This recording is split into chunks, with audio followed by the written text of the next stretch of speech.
So we mentioned yesterday the food report that comes out for 2025. We saw what was in there, and the news was not good. In fact, from what we can tell, and Sylvain Charlebois is going to fill in the blanks here, Canada's food professor, family of four next year, in 2025, will spend on average 5% more. So that will cost a family of four about $800 more for their food next year. Sylvain Charlebois is on the line. Sylvain, I understand where are you, in Germany right now? I am in Berlin, Germany, where food prices are actually increasing as well, just so you know. So it's not just us. Well, listen, thank you for taking the time. Let's talk a little bit about this. I mean, relative, year to year, you look at a number like $800 more, and that's a big hit, obviously, for a family. How does this compare to years past? In dollars, it's the highest we've ever actually forecasted. It's been 15 years now. But obviously, with inflation, you should expect to see higher prices. The 5%, it's not the highest. It's the third highest, I believe. In the last 10 years, we've been wrong only once. And so we're pretty confident with our forecast for this year. But unfortunately, the two categories that are pushing, that will be pushing food inflation higher in 2025 are meat products and vegetables. Wow. Okay, yep. So there's what a family's out to buy: fruits, vegetables, meat. With respect, let's deal with meat first. Why all of a sudden meat? Why is it getting more expensive? Well, meat is the big one, and in particular beef. There's just no inventory. The beef herd in Canada is incredibly small. It's the same size as back in 1987, if you can believe it. And in the U.S., it's even worse. Their herd size is the same size as what they had in 1951. Wow. And so there's just no product out there. Why? Because, well, producers are cashing out. Prices are good. And they're thinking about mad cow and all the crises they went through and said, you know what, let's do something else. So they're exiting, and we don't know when beef producers will invest back in their herds to increase capacity, but it's not going to happen until probably the end of 2025. So that's why beef is going to get expensive. So people will leave beef and go after, say, chicken.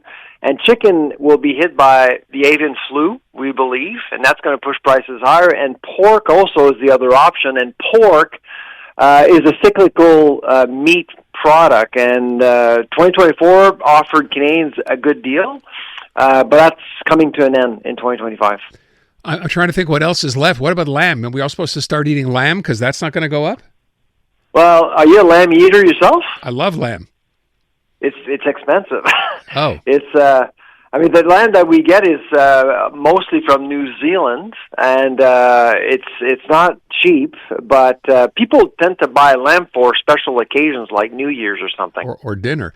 In Quebec. Yeah, exactly. In Quebec, we have, I don't say a very big lamb industry, but we have our own lamb here. So I'm thinking that's perhaps what keeps prices down here, but obviously not enough to sustain a Canadian market. No, but there are some good news. If you look at the dairy section, we're expecting pretty stable prices for dairy. So if you're a fan of cheese or yogurt, and you should expect some loss leading going on there to get you into the store. So I would be on the lookout for that. And fish and seafood, you've been talking about lamb. Yeah. Well, fish and seafood is another typically expensive source of protein, but again, we're not expecting huge fluctuations there over the next 12 months. You mentioned dairy, and I know we have people complaining about how expensive butter perhaps has become. Does that go down, or is that just going to keep going up? Butter is actually, so butter fat and fluid milk will be cheaper on the farm. And so that's why there's going to be less pressure on food prices or retail prices for butter included. All right, so that's good news for people who, again, as I said, have been complaining about how expensive it's become to just buy a brick of butter. With respect to but I got to tell you, I mean, I'm in Europe right now, and I'm reminded of what butter used to taste and look and feel. The butter we get in Canada is not great. Oh, Well, hold on a sec. What do you mean? What's the difference with the butter there? Well, it doesn't get soft at room temperature, for one, and two, the taste is really bland. Here, it pops. Like it's so flavorful. Oh, yeah, absolutely. What are they adding? What are they adding to their? What are they adding to their butter? Well, I mean, if you want something similar in Montreal, just buy grass-fed. And grass-fed is pretty close to what you get here. Oh, I see. Okay.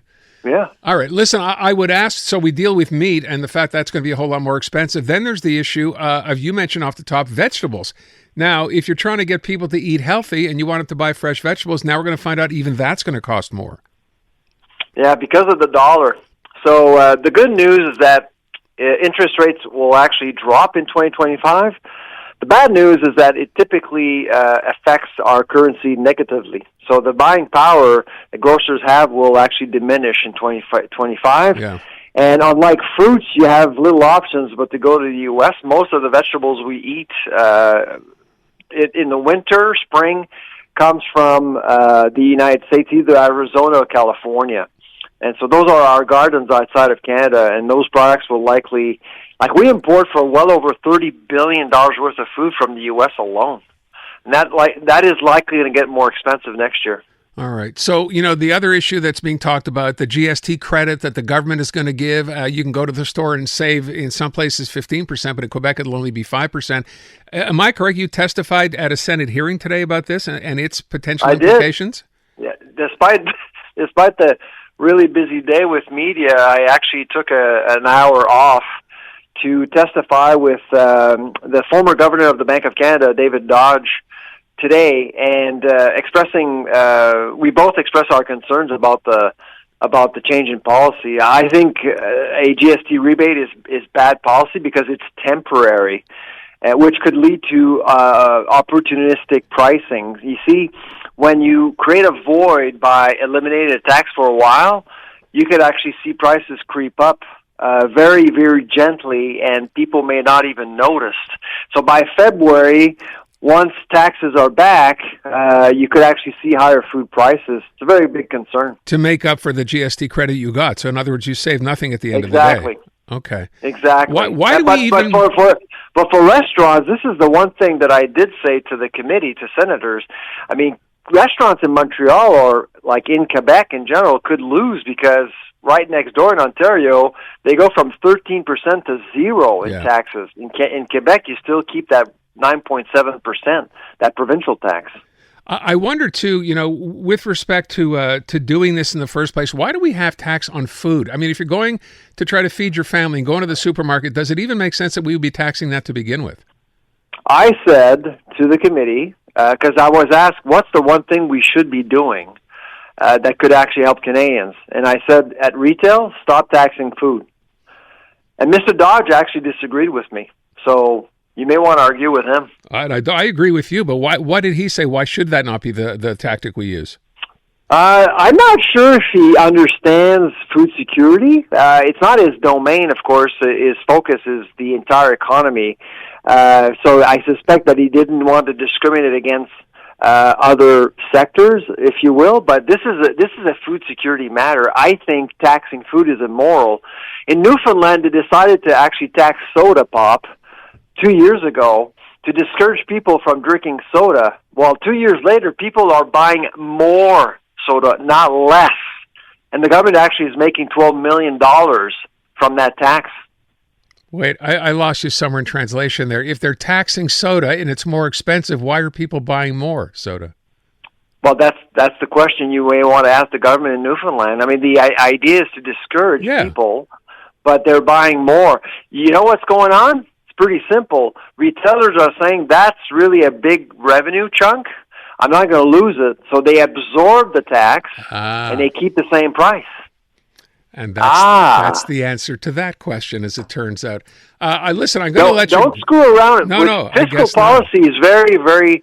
I mean, it's weaponizing fiscal policy to get votes is, frankly, immoral. And that's what I said at the committee today. Yeah. I'm sure that went over really well with politicians.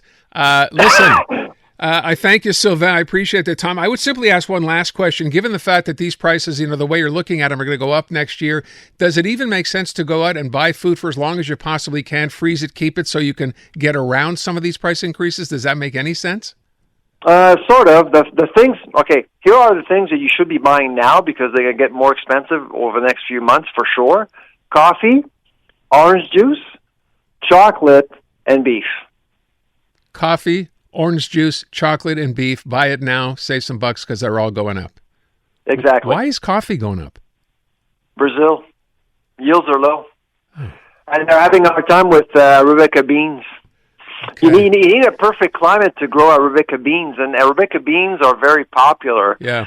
And so right now, they're flirting with an all-time high in terms of prices, and that's not going to end. Climate change is a tricky thing, and that's what's pushing prices higher for the most part. Okay, well, we've all been warned or advised, which is even better. Sylvain, thanks so much. I appreciate the time today, as always. Take care. Bye-bye. Take good care. Sylvain Charlebois, Canada's food professor from Dalhousie University. So there's your tip, right? They're going to be going up. Coffee, chocolate, beef, and I've already forgotten the fourth one. Orange juice. Orange juice. Thank you. Buy those now because they're going to be. How much of that? So you can freeze the meat. I guess you can freeze coffee, right? Chocolate, same. I'm not even sure. Like, how long would you be able to do that? But there are your 4 items that you want to stock up on. They are going up in price.